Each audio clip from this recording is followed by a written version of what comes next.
Assalamualaikum warahmatullahi wabarakatuh. Saya Regita Tiara Putri dan Selvia dari kelompok 4. Di sini kami akan memaparkan makalah yang berjudul disonansi moral. Yuk guys, kita sama-sama nonton videonya. Dan jangan lupa subscribe, like, komen di channel YouTube saya, Regita Tiara Putri. Karena subscribe itu gratis. Tis. Baiklah, materi yang pertama akan saya bacakan. Disonansi moral. A. Konsep disonansi moral.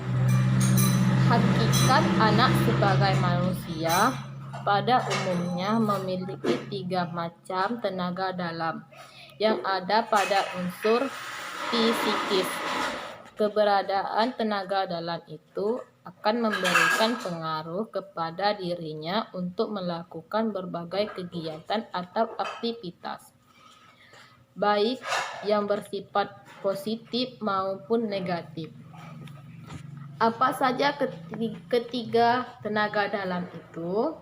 Menurut istilah psikologi dikenal dengan ide, ego, dan superego. Sebagai sebuah ilustrasi untuk lebih memahami kegiatan istilah tersebut, berikut ini Anda dapat mempelajari sebuah fragmen tentang kemauan seseorang dalam kehidupannya. Berikut ini akan disajikan pengertian dan pembahasan mengenai istilah disonansi sebagai bahan pengetahuan bagi para guru taman kanak-kanak. Melalui kegiatan belajar 2 ini, diharapkan Anda dapat 1. Menguraikan pengertian disonansi menurut kamus. 2. Menjelaskan pengertian disonansi menurut pandangan hidup pendidikan. 3. Mengungkapkan ruang lingkup disonansi moral manusia. Dan yang keempat, membedakan pengertian disonansi dan resonansi. Oke, next. B. Pengertian disonansi dan resonansi. Istilah disonansi dipakai dalam dunia pendidikan, khususnya yang terkait dengan pendidikan nilai, norma, dan moral. Selain itu, istilah tersebut Anda akan mengenal istilah resonansi. Kedua istilah tersebut secara sepintas terlihat kognitif. Namun, kedua istilah tersebut sebenarnya merupakan pasangan istilah yang saling melengkapi. Disonansi menekankan pada pengaruh atau penurunan gema atau getar ajaran nilai, norma, dan moral yang ada pada diri seseorang. Sementara itu, resonansi justru mengukuhkan atau menekankan adanya gema atau getar nilai, norma, dan moral yang telah diketahui seseorang dari proses pendidikan sebelumnya. Oke, next akan saya bacakan lagi ya.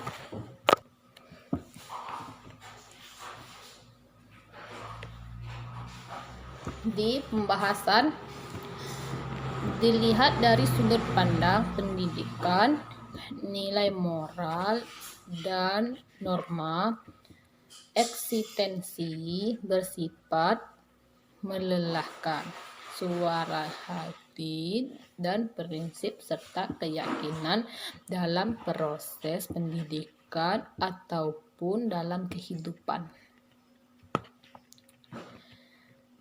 Eksistensi disonansi adalah gema yang akan berusaha menantang masuknya serta mengintralisasi pendidikan dan pengetahuan nilai moral dan norma tersebut dalam proyeksi efektual para siswa. Kokasi DJ 1996. Namun saat yang lain justru sebaliknya, kondisi seperti ini dipahami oleh para orang tua dan guru agar dapat menjadi salah satu landasan pertimbangan dalam menentukan pendekatan pendidikan yang dibutuhkan.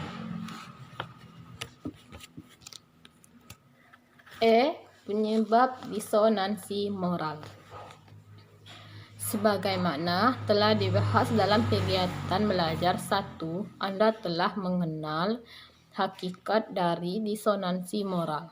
Dalam kegiatan belajar 2, berikut ini akan dipaparkan faktor-faktor yang memungkinkan timbulnya disonansi moral dalam pribadi seorang anak manusia.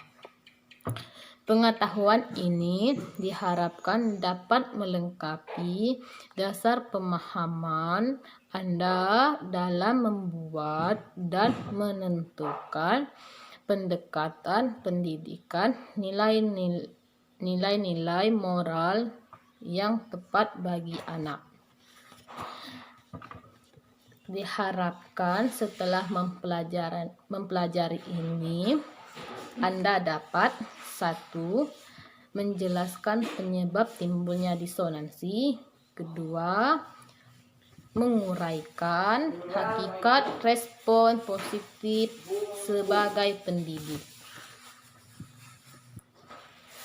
Oke, next akan saya jelaskan lagi. Ada 4 faktor utama yang menyebabkan munculnya disonansi pada diri seorang manusia. Keempat faktor tersebut adalah disonansi kognitif, disonansi personal, disonansi sosiopolitis, dan 4 serta disonansi bawaan ilmu pengetahuan dan pola modernisasi. Tindakan antisipatif untuk menanggulangi munculnya disonansi moral diantaranya dapat dilakukan sebagai berikut. 1.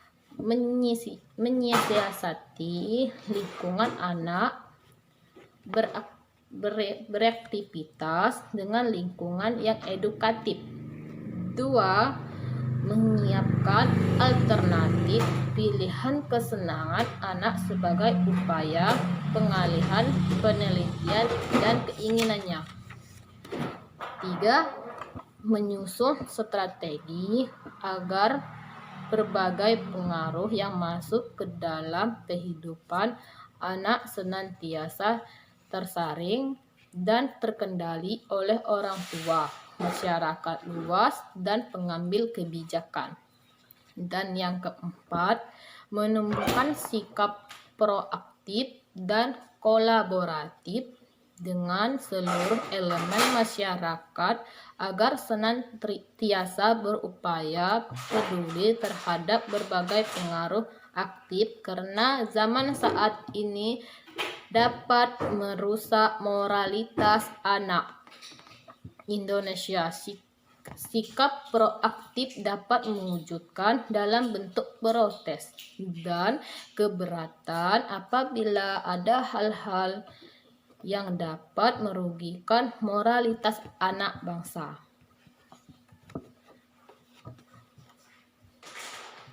Kemudian melakukan berbagai program meningkatkan kualitas anak bangsa, khususnya pada pengembangan aspek moral dan nilai-nilai agama seperti mengadakan seminar, workshop, dan kegiatan lainnya yang menunjang. Oke, next akan dilanjutkan oleh rekan saya yaitu Selvia. Oke, simak baik-baik ya dan tetap ada di layar komputer, laptop, dan HP Anda. Bye-bye. Assalamualaikum warahmatullahi wabarakatuh. Saya Selvia. Saya akan melanjutkan materi dari teman saya tadi, yaitu upaya penanggulan dan pencegahan yang mungkin Anda dapat lakukan untuk menjaga anak usia dini. Yang pertama, hindari atau meminimalisasi anak untuk mengetahui perbuatan keji dan buruk secara langsung. Yang kedua, biasakan anak melakukan aktivitas terprogram untuk memenuhi seluruh aspek perkembangan dirinya. Yang ketiga, dekatkanlah anak dengan aktivitas yang sering dilakukan oleh orang dewasa, seperti sering mencuci tangan sebelum makan, menggosok gigi setelah makan dan sebelum tidur, mencuci kaki sebelum tidur. 4. Kenalkanlah anak dengan aturan hidup bernuansa moral dan nilai-nilai agama, seperti saling membantu satu sama lain, berbakti kepada kedua orang tua, membuang sampah pada tempatnya. Selanjutnya, bentuk-bentuk disonansi moral mungkin terjadi di kalangan anak usia dini. Yang pertama, terjadinya perubahan keinginan tidak sesuai dengan keinginan awal. Yang kedua, naik turunnya semangat dalam melakukan kegiatan rutin. Yang ketiga, gampangnya terpengaruh dengan sikap dan perilaku atau hasutan teman sebayanya. Yang keempat, mudah menirukan perkataan, perbuatan, dan keinginan yang muncul oleh teman sebayanya. Mungkin hanya itu saja. Wassalamualaikum warahmatullahi wabarakatuh.